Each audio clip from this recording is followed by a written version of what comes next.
Operations will come to order, and I'd like to welcome everybody to the hearing today. Without objection, the chair may declare recess at any time, and I represent myself for making an opening statement. Welcome each of you today to our hearing, where we are having a discussion about innovative tools to detect and prevent fraud in federal programs. Last week, we spent time highlighting a significant problem in state-administered programs. We exposed extensive fraud in Minnesota that went largely ignored until brave whistleblowers stepped forward. We saw that fraudsters are getting smarter and richer at the expense of the American taxpayer. These bad actors were exploiting loopholes in oversight, leaving us all to ask, why wasn't it stopped earlier? Why did we just now catch it? Well, today we're here to do the important work of bringing to the American people and each of you a group of people who are dedicated to this, who have long-standing answers and who have thought through much of this, not only to prepare to be here today, but in their career.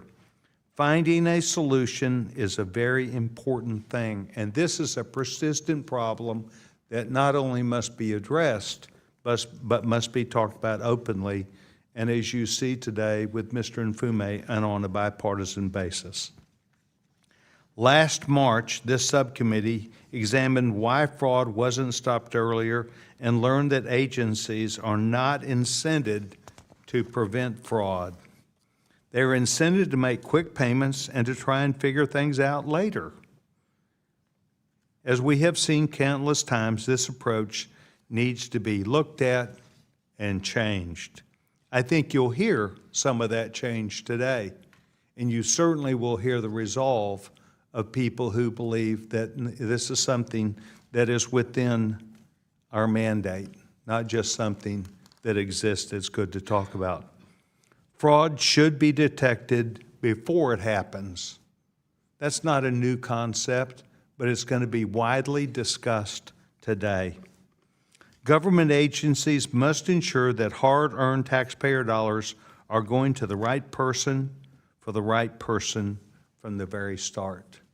I've told the story many times about how I have a 31-year-old Down syndrome son who will find throughout his life as he continues that he needs to have help from many people. One of those might be the federal government or state government, but that the dollars that are intended for people who need them, who cannot take care of themselves, is part of the responsibility that we have to make sure that it goes to the right people. As we have seen recently in Minnesota, when there are no guardrails, bad actors enrich themselves over the taxpayer's dime. The Pandemic Response Accountability Committee was created to provide necessary oversight over pandemic problems. We are entering a new era where this oversight has been expanded to other agencies and other programs. Over the course of the past few years, the PRAC, as it is called, has addressed data analytics capacities and capabilities that can show when bad actors are trying to hit the federal government in multiple programs, they can be found, they can be stopped, and we can do something about it before a check goes out the door. They can determine when IP addresses are recommended and connected to others who, too, might be far away from eligibility for a specific program, but are tied to a need for us to know more. They can alert programs to pause and move more carefully to review information before any payments go out the door. They can do this for free, but not everybody knows about it. A key collaborator in this effort is the Treasury's Bureau of Fiscal Services, which maintains the Do Not Pay system.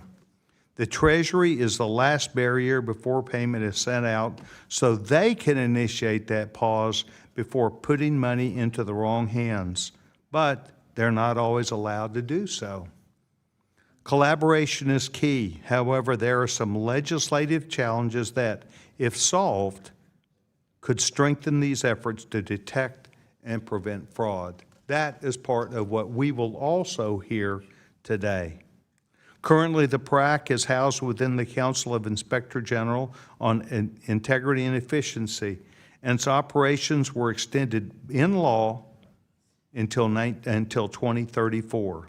A permanent solution that maintains the analytic capacities and capabilities that have been built over the past 6 years is necessary and needed. Its database is billions of records deep, and it has begun to pay for itself, but only because of proper, not just management, but good oversight that is provided whereby we all work together. Treasury's Do Not Pay system has access to a large number of data sets, but more are needed to ensure that the system is comprehensive and truly innovative. As we discussed innovative tools and collaboration, it's important that we also discuss not only how to make best use of these tools, but what barriers need to be removed so that they can be used. It's important that we discuss what needs to change with program design so that agencies and programs are verifying the validity of information, not just confirming that documentation exists. Today, we will hear from distinguished subject matter experts in the field who can help us to understand what tools are available and what needs to be done to make us better at detecting and preventing fraud payments before they happen. In the coming weeks, I will be introducing legislation to address some of these issues, more specifically, the permanent solution for the PRAC. And I'm eager to hear from our witnesses today about the opportunities that exist to promote financial transparency and integrity. Yesterday, I sat down with each of these witnesses, and we discussed in some bit of detail about the need for them to do more than just present information, but to tell a story. Because the work that is done by each of these people who will speak today goes into depth of understanding not just the problem and the solution, but the things that we need to do to be better prepared for fraudsters who always seem like they're just a step ahead of us. So I look forward today to a thoughtful discussion and collaborating together on a bipartisan basis, and that is exactly why the man of the hour, Mr. Mfume, is here. I believe that Mr. Mfume and I work well together. I think we get a better answer when we both ask questions, perhaps from each other's own perspective, but it's done for the benefit of the taxpayer and for the right reason. I'm very proud of my relationship with Mr. Mfume, and I told him as we were walking up today, I hope I don't cause him any problem in any election that he has. So I will say to him today, thank you for being a part of this effort. Thank you for the opportunity for us to approach getting to difficult subjects with the same expertise, the same knowledge, and close to the same answer. I will yield my